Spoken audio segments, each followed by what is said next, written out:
telah memenuhi syarat quorum rapat kerja hari ini. Bismillahirrahmanirrahim.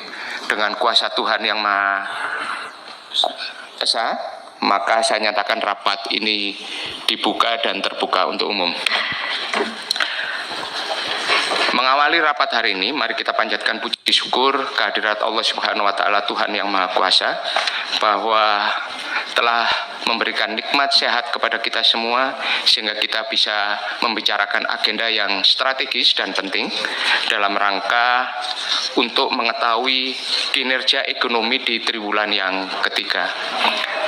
Kinerja ekonomi triwulan ketiga setelah kita ketahui bahwa ekonomi kita tumbuh di 5,04%, dan ini adalah merupakan sebuah pencapaian dalam rangka untuk mencapai target pertumbuhan 5,2% di APBN 2025.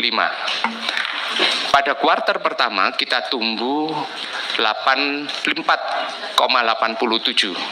Kemudian di kuartal yang kedua kita tumbuh 5,12 dan di kuartal yang ketiga 5,04, sehingga untuk bisa mencapai pertumbuhan sesuai target APBN kita harus kemudian bekerja lebih giat dan bekerja lebih kuat untuk bisa secara rata years on years nanti kita harapkan minimal 5,2, bahkan bisa lebih dari itu.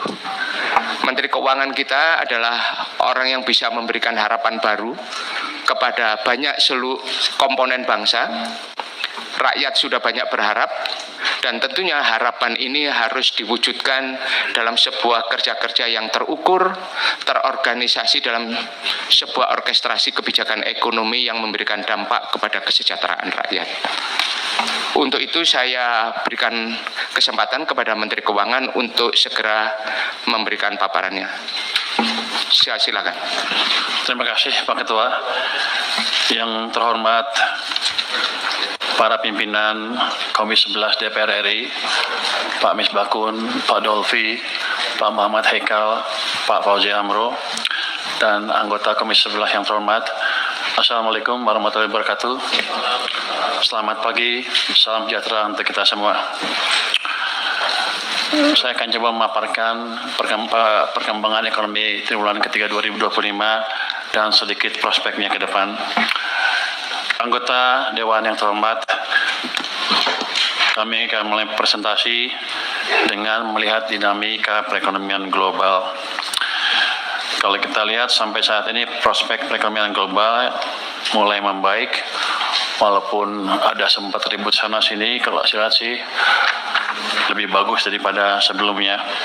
Tensi di Amerika Serikat dan Tiongkok mulai meredah.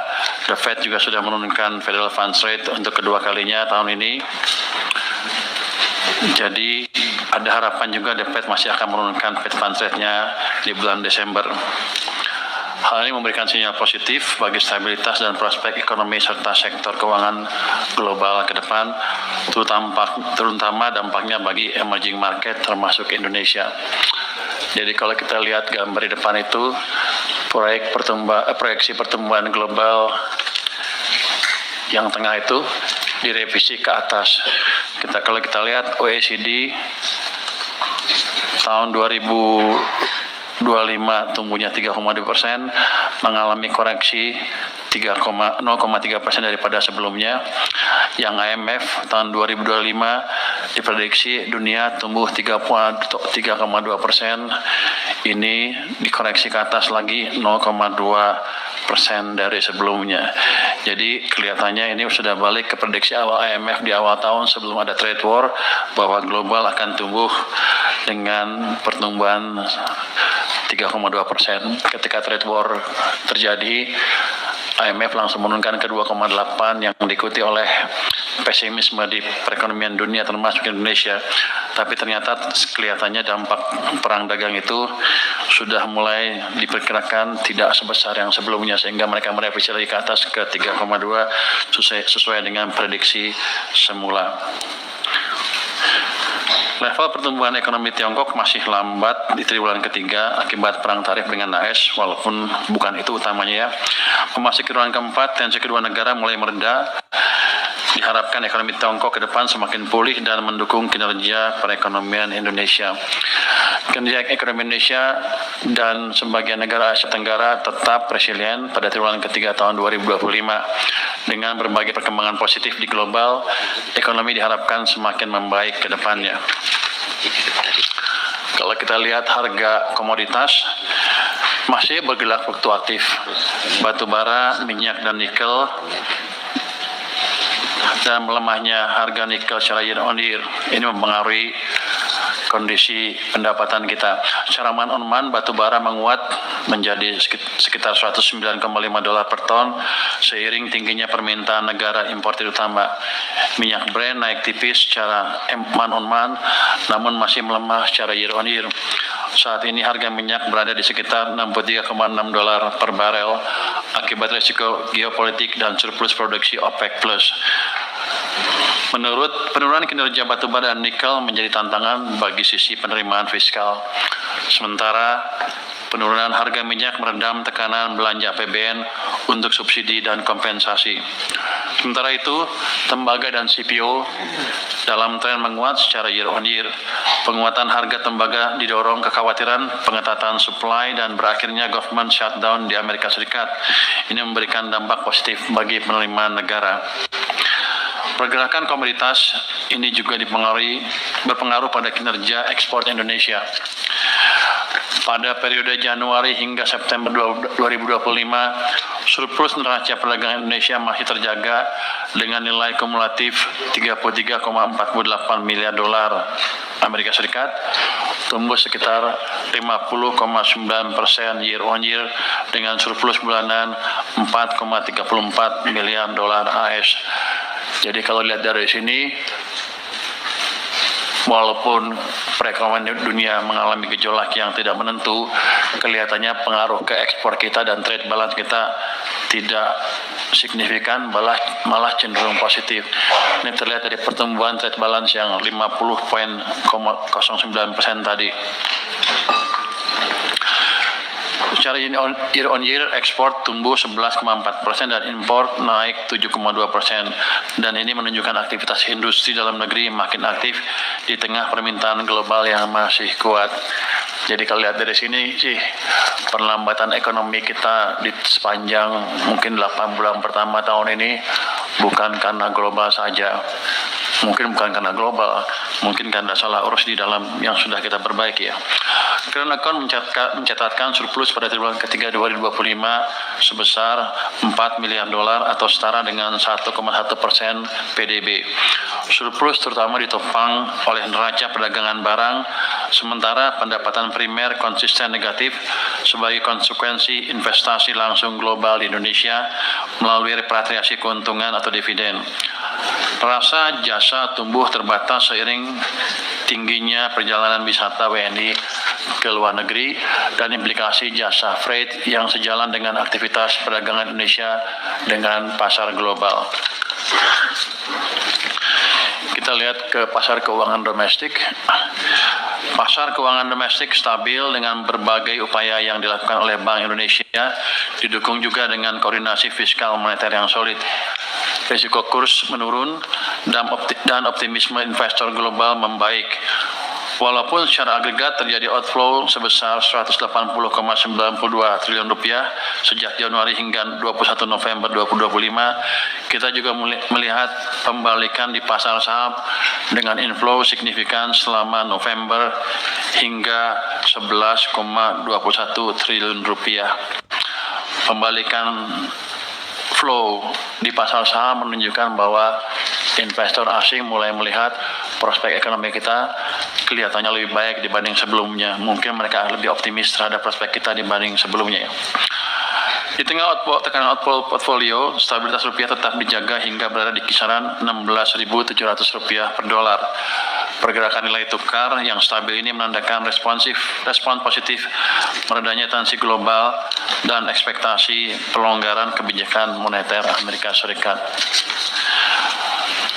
Untuk inflasi sampai dengan Oktober 2025 Indonesia tetap stabil inflasinya di 2,9%. Ini angka yang ideal untuk saya. Jadi kan BI targetnya 3 plus minus 1 ya. Ini 2,9 tuh inflasi yang ideal. Yang ideal tuh biasanya inflasi itu antara 2 sampai 3%. Jadi karena inflasi amat ideal, ini menunjukkan keberhasilan TPID maupun TP Pusat, Bank Sentral dan seluruh pemerintah daerah dan Kementerian Pertanian dan Perdagangan untuk mengendalikan harga di pasar domestik sehingga daya beli masyarakat tidak tergerus. Berikutnya kita lihat kinerja pertumbuhan ekonomi Indonesia seperti yang dikatakan oleh Pak Ketua tadi, pada triwulan ketiga tumbuh 5,04%, didorong oleh permintaan domestik dan kinerja ekspor yang kuat, investasi yang resilient, serta optimalisasi belanja pemerintah. Dari sisi komponen pengeluaran, kalau kita lihat ya, konsumsi rumah tangga sebagai penyumbang besar PDB tumbuh solid 4,89% pada triwulan 3. Investasi PMTB tumbuh 5,04%, mencerminkan optimisme pelaku usaha. Ekspor meningkat kuat 9,91% dan impor tumbuh rendah sehingga memperkuat net ekspor kita yang memberikan dorongan atau tambahan ke angka pertumbuhan kita. Konsumsi pemerintah tumbuh 5,49% sejalan dengan akselerasi belanja pemerintah di Q3 yang tumbuh tinggi dan akan terus diakselerasi di Q4.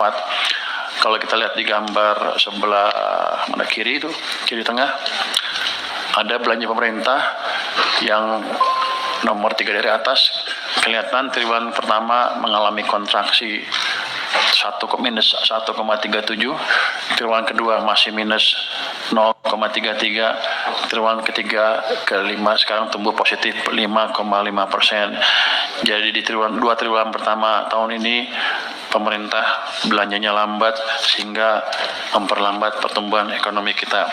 Ini kita perbaiki dan ke depan saya pastikan di triwulan pertama tahun depan kita akan tumbuh terus, kita akan cegah belanja yang terlambat dari pemerintah sehingga dorongan keekonominya akan tetap kuat. Dari sisi produksi, sebagian besar tumbuh positif, manufaktur tumbuh 5,54%, perdagangan tumbuh 5,49%, transportasi 8,62%, serta informasi dan komunikasi 9,65%. Sektor konstruksi juga tumbuh stabil, sementara pertambangan sedikit terkoreksi karena moderasi harga komoditas di pasar dunia. Sementara itu, sektor pertanian yang didukung program prioritas pangan Presiden meningkat drastis dari 1,65% pada Q2 menjadi 4,93% pada Q3. Hal ini dilakukan guna meningkatkan kesejahteraan petani, mendukung pengentasan kemiskinan, dan mencapai tujuan ketahanan pangan. Secara keseluruhan, konsumsi yang kuat, investasi yang terjaga, dan ekspor yang meningkat menjadi pendorong utama pertumbuhan ekonomi Indonesia. Upaya pemerintah terus mendorong kontribusi industri bernilai tambah juga terlihat pada realisasi pertumbuhan sejumlah wilayah. Sulawesi tumbuh 5,8% next dan Jawa 5,2% dengan mengandalkan terutama dari industri pengolahan. Sumatera tumbuh 4,9% dan Kalimantan 4,7% disumbang oleh sektor pertanian dan perdagangan. Bali dan Nusa Tenggara tumbuh 4,7% dengan industri pariwisatanya. Kita lihat gimana kondisi masyarakat kita sekarang. Next. Optimisme masyarakat untuk konsumsi dan produksi semakin membaik, didorong kuatnya kepercayaan dan permintaan domestik. Dari sisi konsumsi, penjualan retail tetap melanjutkan tren positif. Belanja masyarakat juga terus menguat, terutama untuk barang tahan lama. Di sektor real, penjualan motor tumbuh 8,4% year on year, jadi sudah positif, tinggi. Sementara mobil menunjukkan perbaikan, itu walaupun masih negatif minus 4,4% angka terakhir, tapi negatifnya sudah berkurang amat signifikan dibanding dengan bulan-bulan sebelumnya. Saya pikir bulan ke depan penjualan mobil juga akan mulai positif lagi.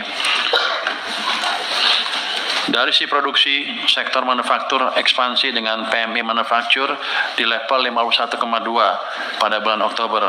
Angka ini mengindikasikan peningkatan output dan permintaan yang baru. Selain itu, masyarakat optimis melihat kondisi ekonomi ke depan dengan indeks ekspektasi ekonomi naik ke 133,4. Secara keseluruhan, tingginya optimisme dan produksi ekspansif menjadi pondasi kokoh pertumbuhan ekonomi ke depan. Kalau kita lihat gambar yang paling kanan bawah itu dari September, dari mungkin April, Mei, Juni, Juli, Agustus, September turun ke bawah untuk indeks kepercayaan konsumen saat ini maupun ekspektasinya. Tapi kita lihat Oktober naik dengan signifikan ke level 121,2 untuk indeks kepercayaan konsumen. Artinya kita berhasil membalik optimisme masyarakat terhadap perekonomian kita. Jadi kebijakan yang kita kerjakan juga dengan dukungan DPR. Waktu itu saya minta Pak Misbakun untuk mendukung saya menyalurkan uang 200 triliun itu. Beliau bilang jalankan juga, jadi saya aman. Kita jalankan dan dampaknya seperti itu.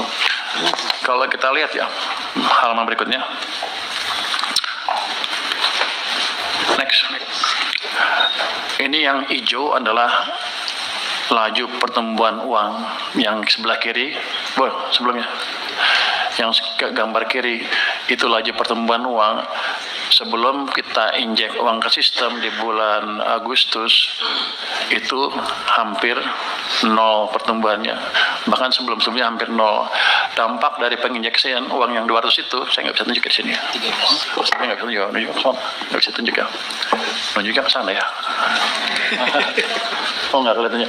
Ini ya Pak Ketua, ini sebelum kita injak uang sistem di ekonomi itu kering sekali. Jadi ekonominya melambat. Boleh kita bilang ekonomi sepanjang ini diperlambat habis-habisan.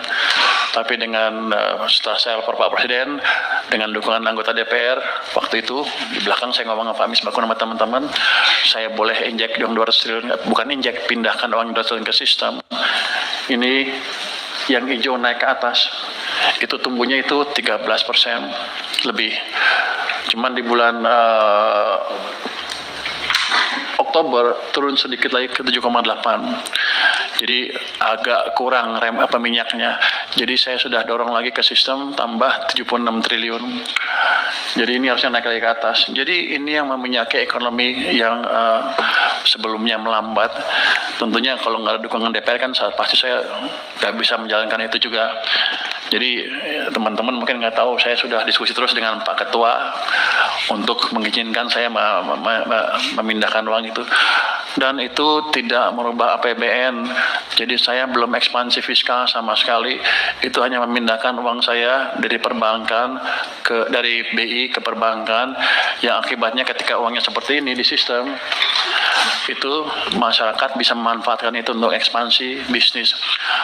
Dampak yang pertama adalah tentunya bunga turun, suku bunga deposito turun, yang lain-lain juga turun, suku bunga pinjaman juga turun. Ini yang menstimulus ekonomi. Jadi ke depan akan kita pastikan terus agar APBN yang kita jalankan tidak ikut mencekik perekonomian kita dengan terus memperhatikan keadaan uang di sistem perekonomian. Dan saya berharap Komisi 11 terus mendukung langkah saya dalam hal ini, karena ini nggak ada ekspansi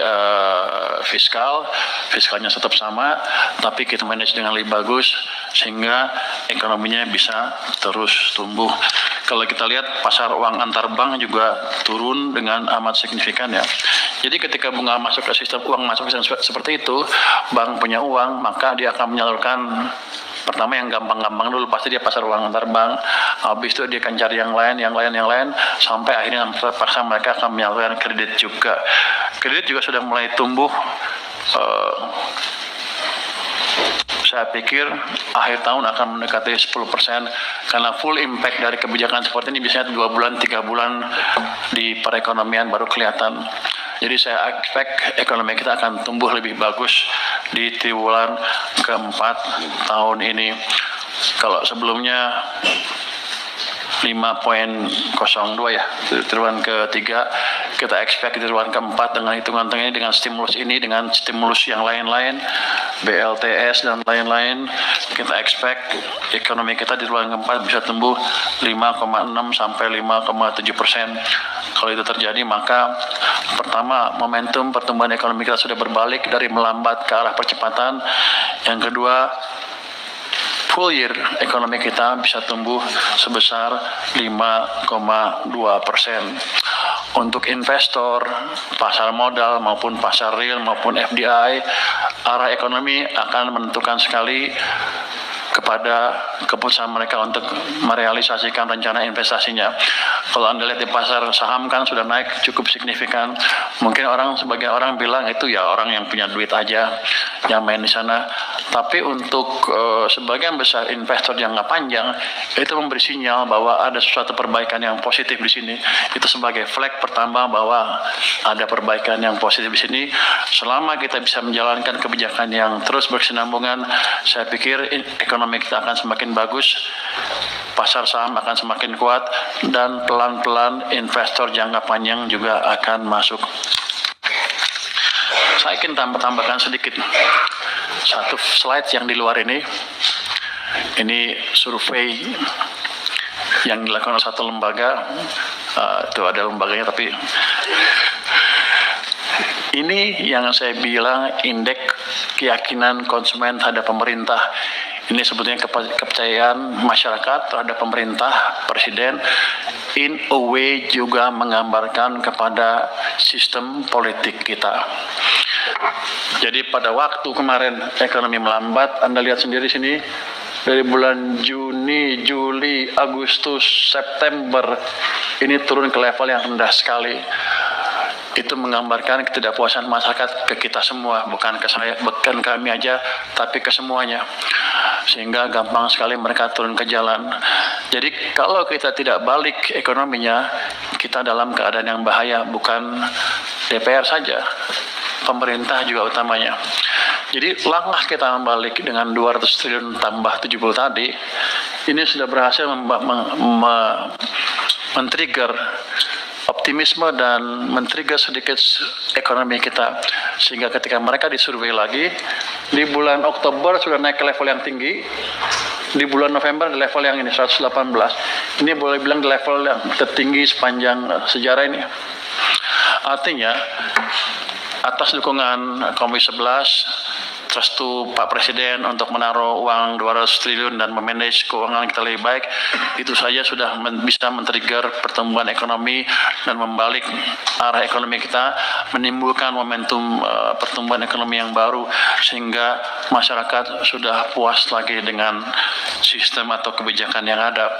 Kuncinya ke depan adalah kita harus jaga terus momentum perbaikan ini, jangan sampai hilang, sehingga kita bisa menciptakan pertumbuhan yang lebih tinggi lagi. Ketika masyarakat puas ke pemerintah seperti sekarang, harusnya demo akan lebih sedikit ke depan, dan pemerintah bersama DPR tentunya bisa memfokuskan untuk menciptakan pertumbuhan yang lebih cepat, fokus menjalankan program-program yang sudah disetujui oleh DPR untuk memastikan kita bisa menciptakan pertumbuhan ekonomi yang lebih cepat.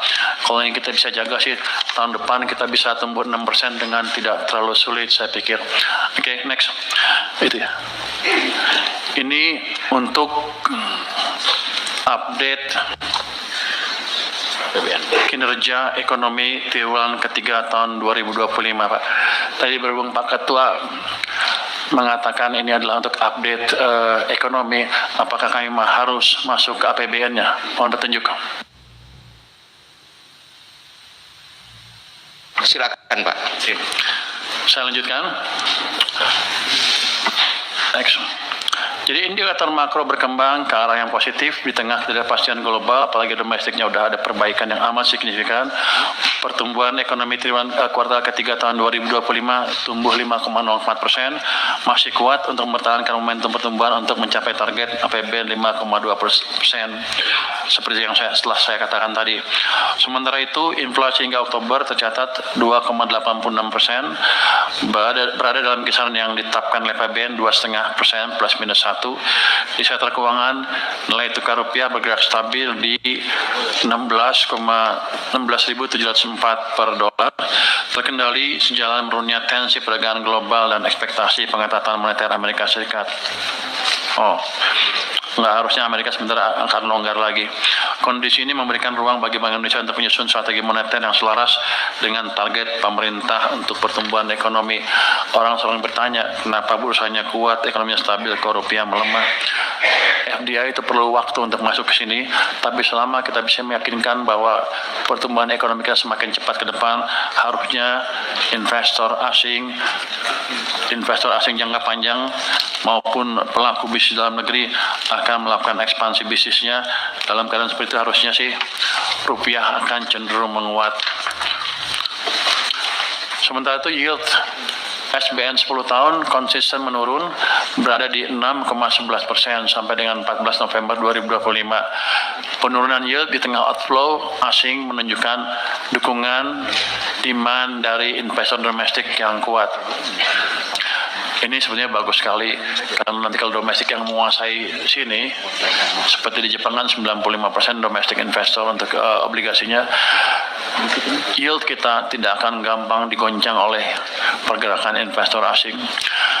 Jadi stabilitas ekonomi kita harusnya akan lebih baik. Penurunan ini mencerminkan level yield SBN yang masih menarik bagi investor dan sekaligus menciptakan cost of fund lebih rendah bagi APBN. 6,11 ini salah satu level yang terendah sepanjang sejarah ya Pak Minto ya. Untuk sektor migas, harga minyak mentah tercatat 69 dolar per barel, jauh di bawah asumsi APBN. Ini berdampak positif terhadap belanja pemerintah. Dinamika harga ini dipengaruhi oleh faktor geopolitik dan respon kebijakan OPEC+. Terakhir, lifting minyak dan lifting gas masing-masing terrealisasi 580,3 ribu barel per hari dan 974 ribu barel setara minyak per hari untuk gas. Pemerintah terus mengoptimalkan lifting migas melalui peningkatan investasi dan pengembangan teknologi untuk mencapai target APBN. Untuk kinerja APBN 2025, saya persilakan Pak Menteri, Pak Wamen, Swahasil untuk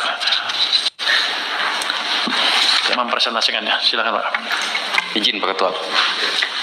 Yang kami hormati Bapak Ketua, Bapak Wakil Ketua, dan Ibu Bapak anggota Komisi 11. Di bagian berikut ini adalah kinerja APBN 2025 yang kami ambil sampai dengan tutup bulan Oktober kemarin. Kalau yang tutup bulan November mungkin akan kita lakukan minggu depan, sehingga nanti kami akan, tapi beberapa angka kami akan sampaikan juga angka update November. Nanti mohon izin kami akan berbagi dengan Pak Wamen Thomas nanti mulai di program-program prioritas pemerintah. Ini makro fiskalnya kira-kira seperti ini. Jadi kalau kita lihat di sebelah kanan 2025 ada angka APBN, ada realisasi 30 September, ada realisasi 31 Oktober, dan ada outlook yang kami telah sampaikan di laporan semester kepada DPR di bulan Juli yang lalu. Nah, secara keseluruhan dapat kami sampaikan bahwa realisasi APBN itu terkendali, pendapatan belanjanya terkendali, dan defisit di akhir Oktober adalah 2,02% dari PDB yang akan menuju ke outlook lapsemnya nanti 2,78% dari PDB. Jadi desain dari APBN awal 2,53, di dalam outlook lapsem kami perkirakan di 2,78, pada akhir Oktober yang lalu 2,02% dari PDB.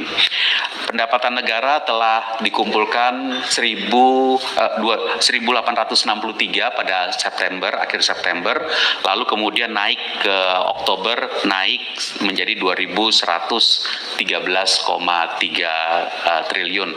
Pajaknya terdiri atas pajak yang 1.708 penerimaan perpajakan, dan penerimaan pajaknya 1.459 triliun rupiah. Kalau penerimaan negara bukan pajak 402,4 triliun rupiah. Kalau kita lihat belanja negara di akhir Oktober itu sudah mencapai 2.593 triliun rupiah, dan khusus untuk belanja KL 961,2 triliun rupiah, ini lebih tinggi dibandingkan belanja KL tahun lalu yang 933,5. Maka itu kalau kita lihat akhir kuartal ketiga, triwulan ketiga kemarin, angka sumbangan dari pengeluaran pemerintah di dalam pertumbuhan itu sudah positif karena memang sudah meningkat dibandingkan tahun yang lalu. Transfer ke daerah telah ditransfer 713,4 triliun rupiah, dan defisit seperti saya sampaikan tadi 2,02% dari PDB.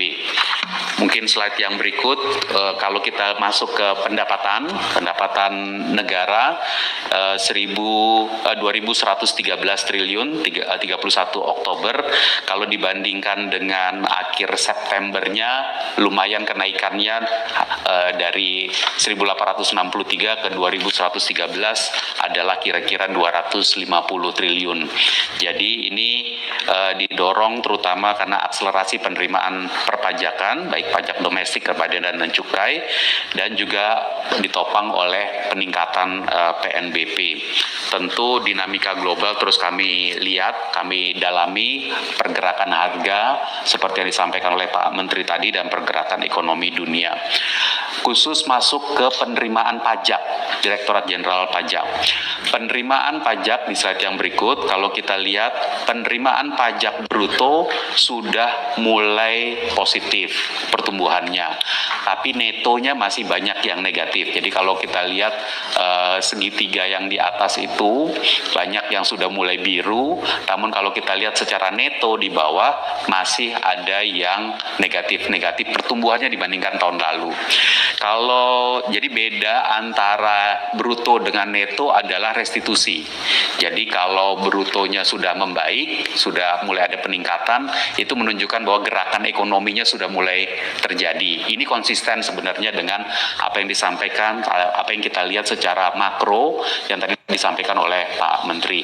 PPH badan itu secara bruto sudah positif pertumbuhannya 331,39 triliun, tumbuh 5,3% dari tahun lalu.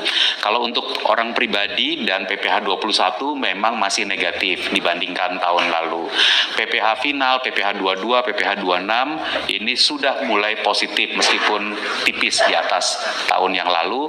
PPN, PPNBM ini slightly di bawah dibandingkan tahun yang lalu, dan ada satu komponen penerimaan yaitu lainnya yang merupakan fitur baru dari Cortex kita, di mana pembayaran pajak itu masuk ke dalam satu pool tertentu dulu yang bisa sebut dengan pool lainnya, lalu kemudian ketika nanti wajib pajaknya mengajukan dokumen-dokumentasi SPT dan yang lainnya, baru kemudian dia terkonsolidasi masuk ke jenis pajak, apakah itu PPH ataukah itu PPN dan yang lainnya. Jadi angka 199,6 triliun ini nanti akan tersebar di akhir tahun dengan sudah jelas dia jenis pajaknya apa. Kemudian tapi kalau kita lihat pajak bruto tadi, saya ingin sampaikan lagi yang gambar di sebelah kanan atas. Kalau kita lihat di triwulan 1, triwulan 2 memang pajak bruto itu masih ada yang negatif pertumbuhannya. Namun dengan berangsur pulihnya perekonomian, mulai Juni pertumbuhannya sudah mulai baik. Lalu kemudian kita jaga terus supaya di semester 2 ini dengan kegiatan ekonomi yang lebih baik tadi bisa terus kita jaga pertumbuhan pajaknya menuju akhir tahun. Tapi memang ada yang harus kita awasi dengan sangat-sangat detail. Untuk penerimaan kepabeanan dan cukai di triwulan ketiga telah terkumpulkan 221,3 triliun dan 1 bulan Oktober naik menjadi 249,3 triliun rupiah. Ini 7,6% di atas tahun lalu tumbuh, cukainya tumbuh 5,7%, bea keluar juga tumbuh 69,2%. Ini karena kenaikan harga CPO, volume ekspor sawit dan kebijakan ekspor konsentrat tembaga. Bea masuk itu turun 4,9% di bawah tahun lalu karena penurunan bea masuk dari berbagai komoditas pangan dan juga utilisasi free trade agreement. Kita ingin menyampaikan juga bahwa sekarang digencarkan penindakan rokok ilegal. Sampai dengan akhir Oktober telah dilakukan 15.845 kali penindakan rokok ilegal dan yang disita adalah 954 juta batang, hampir 1 miliar batang, dan 1 miliar batang ini 40,9% pertumbuhannya dibandingkan tahun lalu. Kita berharap bahwa ini akan memberikan signal keseriusan dari pemerintah untuk mengajak seluruh pabrikan rokok itu masuk ke dalam sistem dan menjadi legal, dan kemudian nanti juga ikut menjadi bagian dari penerimaan negara yang baik. Tentu sesuai dengan kelasnya masing-masing SKM, SPM, dan jenis rokoknya. Kemudian berikutnya adalah PNBP, penerimaan negara bukan pajak, hingga 31 Oktober sudah mencapai 402,4 triliun. Kalau kita lihat komponennya adalah sumber daya alam, minyak dan gas bumi, ini sudah 84,3 triliun rupiah. Memang di bawah dari tahun lalu 13,2%, utamanya karena penurunan harga. Kalau SDA non migas, termasuk ini minerba, kehutanan, perikanan, panas bumi, ini terkontraksi 9,4% year on year. Faktor utamanya adalah karena moderasi harga batu bara dan penurunan volume produksi juga. Khusus mengenai KND, kekayaan negara dipisahkan, sebagaimana kita pahami, penerimaannya yang utamanya berasal dari dividen BUMN. Sekarang dividen BUMN tidak masuk ke APBN, tapi dikelola oleh Danantara, sehingga untuk KND ini 11,8 triliun kita anggap sudah 100% dari penerimaan total yang dapat kita ekspektasikan. PNBP lainnya, PNBP KL 110,6 triliun, ini sedikit lebih tinggi di atas outlook Lapsem, dan ini terutama adalah karena beberapa kementerian mendapatkan penerimaan negara bukan pajak, termasuk seperti kemarin Kejaksaan mendapatkan setoran uang pengganti CPO, juga mendapatkan sitaan dan yang lain-lain. Badan Layanan Umum PNBP yang berasal dari Badan Layanan Umum 82,2 triliun, ini sekitar 82,7% dari total targetnya. Itu adalah penerimaan. Sementara untuk realisasi belanja kementerian dan lembaga, next slide ya, sudah mencapai 961,2 triliun rupiah, dan kalau kita lihat komponennya tentu belanja pegawai, belanja barang, belanja modal, belanja bansos. Belanja pegawai on track karena pembayaran yang sifatnya bulanan, termasuk untuk tunjangan pendidik, pengangkatan ASN baru telah dibayarkan, diakomodasi, dan ini 262 triliun tentu kita lanjutkan sampai akhir tahun. Mungkin kami ingin menyampaikan tentang belanja barang, sengaja ditunjukkan grafiknya mulai bulan April, karena kalau kita ingat sebenarnya belanja pemerintah itu pada bulan Januari 2025 ada instruksi Presiden nomor 1 2025 di mana dilakukan efisiensi dan pencadangan, sehingga yang kita lakukan pada bulan Februari, dan karena itu mulai bulan Maret kita melakukan pemblokiran anggaran, mulai bulan April mulai dibuka relokasi dan yang lainnya, sehingga belanja barang terutama baru mulai April, Mei, terus meningkat Juli, Agustus, September, Oktober. Kita mendorong setiap kementerian lembaga untuk menyelesaikan belanja barang sesuai anggarannya, sehingga bisa menjadi efek positif bagi pertumbuhan. Namun pola belanja ini seperti biasa, Oktober, November, Desember memang nanti akan tinggi untuk belanja barang.